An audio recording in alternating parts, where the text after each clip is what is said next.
We've seen the carnage. I mean, for heaven's sake, let's take example. Democrats control the major cities that have the worst murder rates. That's right.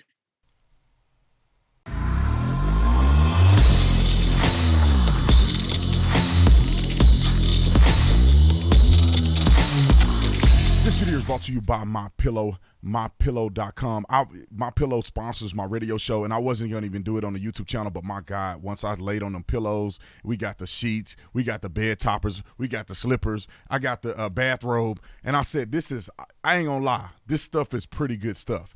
And so I said I'll share it with you guys. So MyPillow.com, use promo code Tatum to get whatever you want off the website.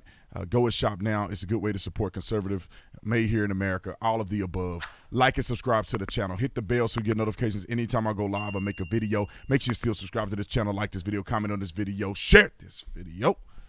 Let's get into this. Ladies and gentlemen, Louie Gohmert. That's why I love Republicans, because, you know, Republicans need to have a bigger voice. They need to have a better voice, because the points that Republicans make are absolutely accurate and on point.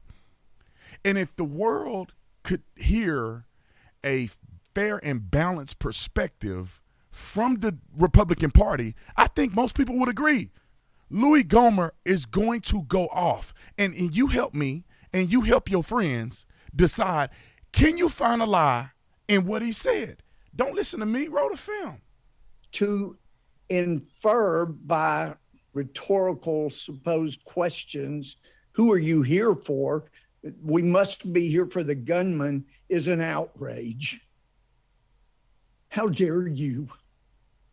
You think we don't have hearts? It's just that when we look at the things that you're doing and you're trying to do to America, we've seen the carnage. I mean, for heaven's sake, let's take example. Democrats control the major cities that have the worst murder rates. That's right. Your ideas have been shown to get people killed. Are you here for the murderers in Chicago, in Philadelphia, in these other major cities, because you're wanting to do nationally what is being done by Democrats in those big cities? We care about people. We care about their lives. And lives have been so trivialized. We care deeply. How dare you? How dare you, you arrogant people, attributing murder to those of us that want to do things to stop it?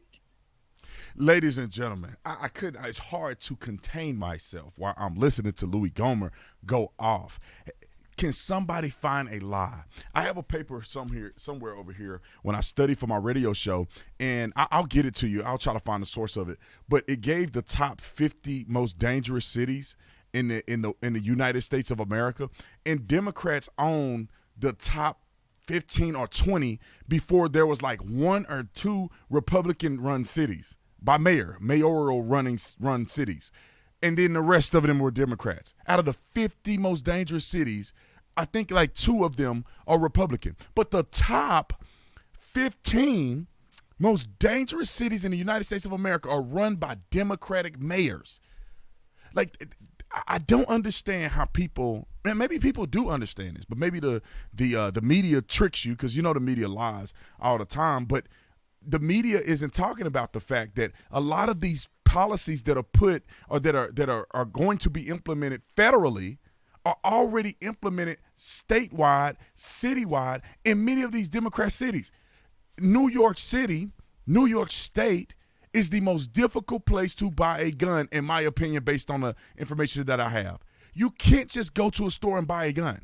You have to, on top of getting a rifle license, you have to spend like $600 to get it. The average person cannot afford to drop $600 on a license and then have to get the gun on top of it plus some ammo. Most people cannot afford that, and most people are not going to spend their money that way. They have literally blotted out a huge fraction or huge chunk of people who probably want to own a gun for their own protection. But you go down these cities, In New York, you can't just get a permit to just carry. You have to get a permit that matches what you want to do with your gun. You have to get a permit to either have it only at your business, to have it at your home that you can carry from home to business. You can only have it at your home. Like, and then they ask you questions. Like, you have to answer the questions that they ask you. Why do you need a gun? And they can decide to not approve you based on the answers that you give. Some of the most horrendous gun violence that goes on there. Chicago is extremely strict. It goes on there. California is extremely strict. It goes on there. We can go down St. Louis, Missouri. I don't know how strict the gun laws are, but they're run by Democrats, and that's I think probably the top 5 murder capitals in the whole country. But in places like Texas, you don't see crime overall that way. In the state of Texas, just approved that you can open carry without a permit. Arizona, we can open carry here without a permit. You don't need nothing. Go to the store, get a gun to protect your family. That's the rights you have here in Arizona. We don't have a gun problem like that. And none of these Democrats are running these cities. And then you look at the cities that Democrats are running in Arizona, Tucson. It's one of the most dangerous cities. The drug epidemic. Everything the Democrats touch, they ruin. They ruin it, man. This is not just a theology. This is not just a talking point. And I don't know how people are still confused by this, especially black folks. And I always go back to black folks because black people, if you look at the voting record, vote overwhelmingly for Democrats higher than any other demographic in the entire country. Any other demographic.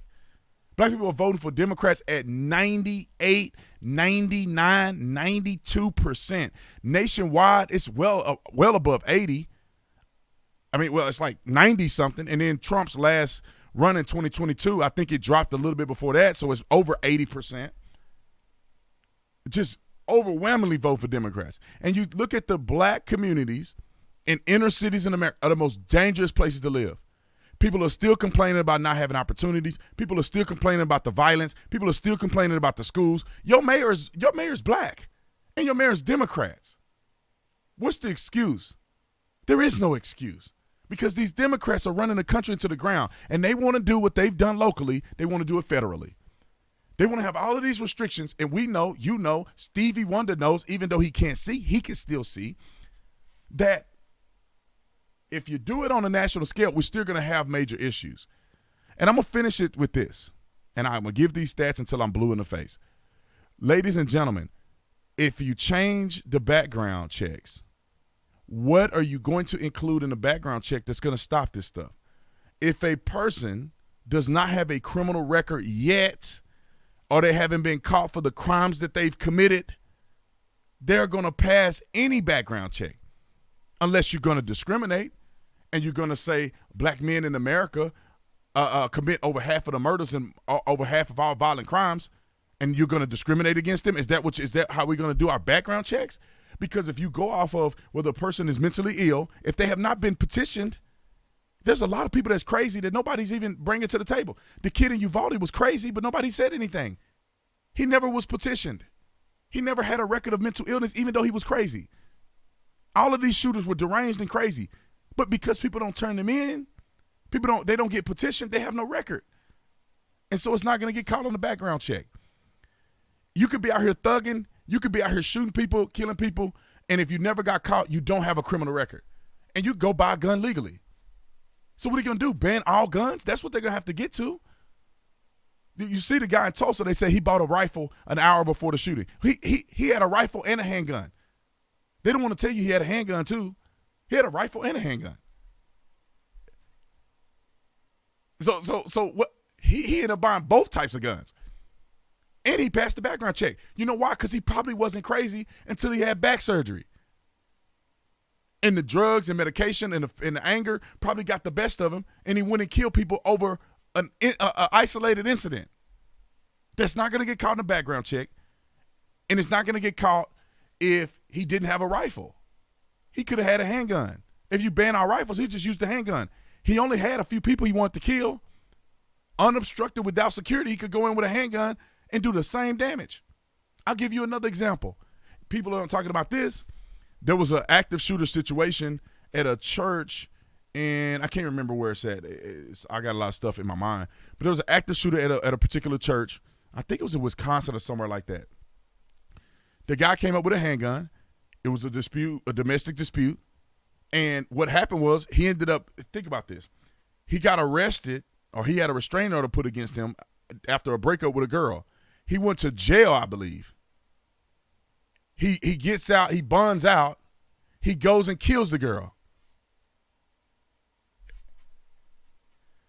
Like, how, unless she had a gun, how are we gonna stop that?